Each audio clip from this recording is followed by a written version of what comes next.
Okay, greetings ladies and gentlemen, and welcome to my post-commentary of Klonoa, Daughter Phantomile for the PlayStation 1. This is the last part in which I'm going to be replaying this level in particular, because before this I've actually had to replay all the other levels to get 150 gems for all, so basically going through the 100% route. Except I cut all of that with all the other previous stages, so you don't need to see this. And I thought I also attempt to beat my previous time, as you can see, 9 minutes and 27 seconds.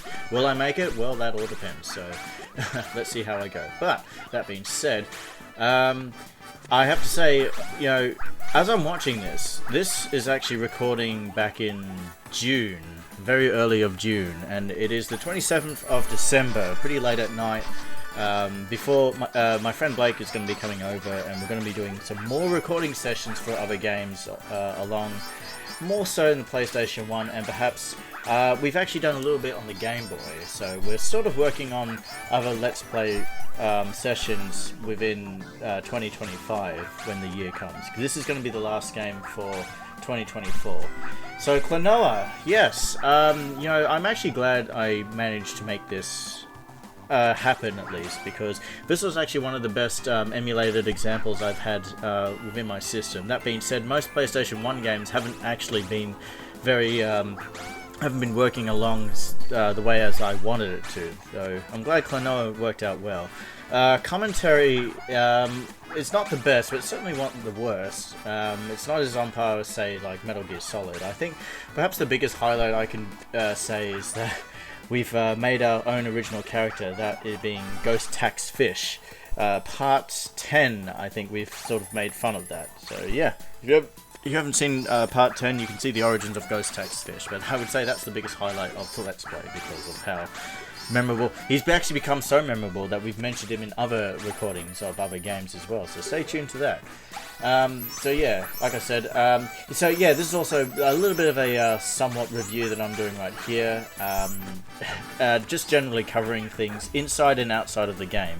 If I've repeated some things from before, then you know, you'll know that, you'll know that, and I don't, because I actually haven't.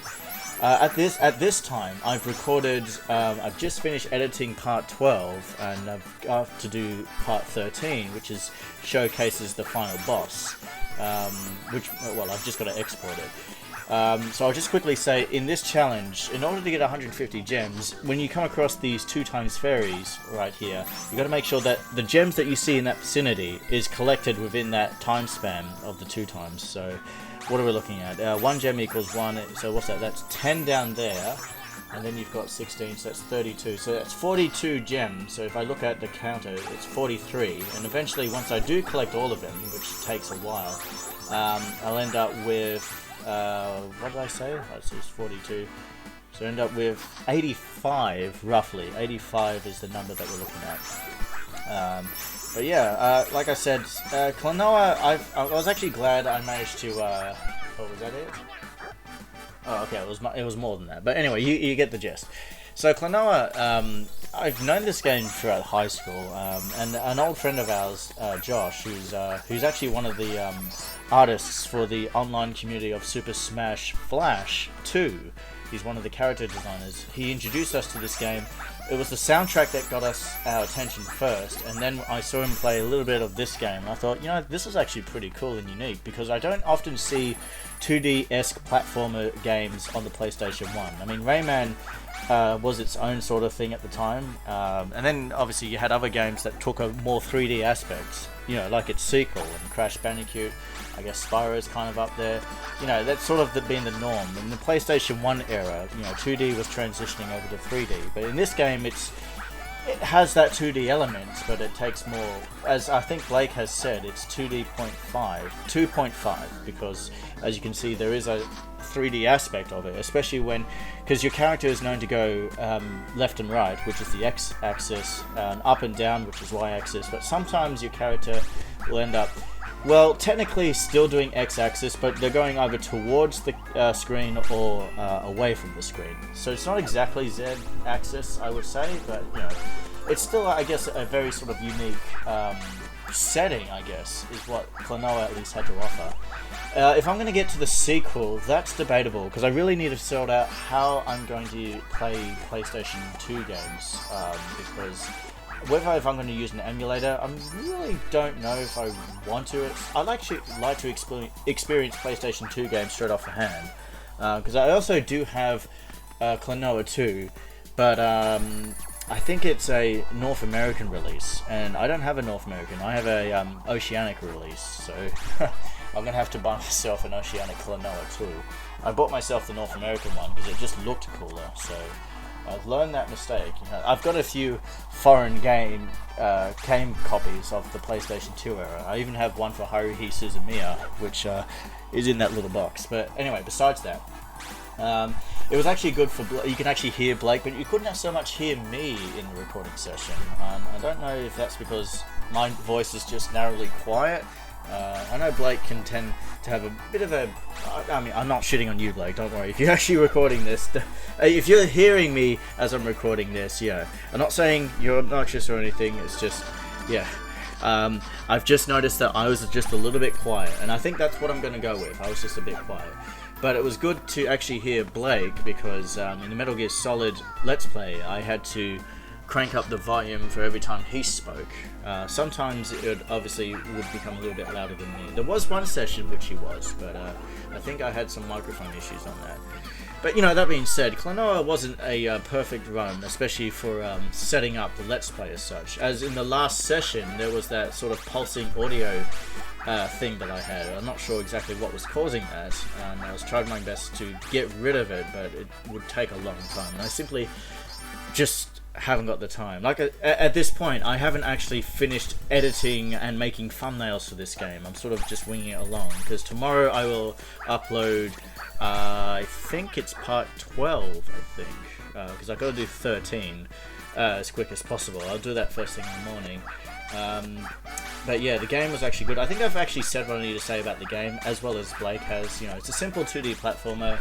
As for its other games, I'm not entirely sure if I'm going to get to it, of course. I'd like to play Klonoa 2, and maybe the volleyball game, as well as the other Game Boy titles that the franchise has. But that being said, that's also up in the air. So I thoroughly have enjoyed this Let's Play.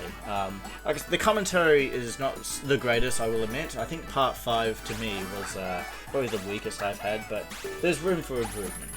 That being said, we have recorded other games, but I've yet to lay them out. As I said, I am a one-man machine, so it's going to take some time actually getting the rest of the games out there. That's been recorded a long time ago.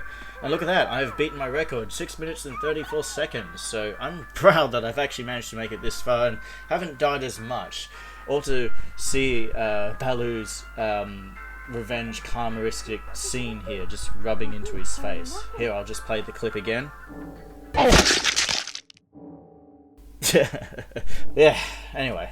I can remember listening to Blake's reaction when he saw this, and yeah, I think I also cracked up too when I saw this first time as well. Because, yeah, the bastard deserves it. He made us go through that fucking tower. Okay, I've gotten better, and it was a fresh start. And this was, you know, I've actually done this not long after I did the session with Blake, and I'm looking at this 6-month-old recording. So, yeah, in your face, Balu, in your face. And by doing the completion for the crystals, I think that's where you actually do unlock not just the music, but you also unlock sound. I want to say, not really much that you can actually unlock there, but yeah, there's your gramophone turntable thing, whatever you call it. And I think you unlock sound. I can't remember what happens once you get 100% in Klonoa with collecting all the crystals. In fact, let me just Google search this actually, just before I have to insert foot in mouth. Klonoa PlayStation 1 100% complete. Percent. We'll just do that. What happens when you do that? It's going to say the fantasy revised area, but I'm not interested in that. But you know what? I'll just put it right there, as this is what happens once you get all the gems. So yeah, I'm just telling that to my future self. Yeah. Anyway, so I found this very weird. This has to be non-canon, because this shit doesn't exist during the story. It's as if it's had its own side project. Yeah, fuck you. Nobody cares. You can cry all you want about it, but no one's gonna love you in the end. Okay, so yeah, this isn't really a long commentary, as because I've actually kicked. Well, I would say I've done really well. I don't know.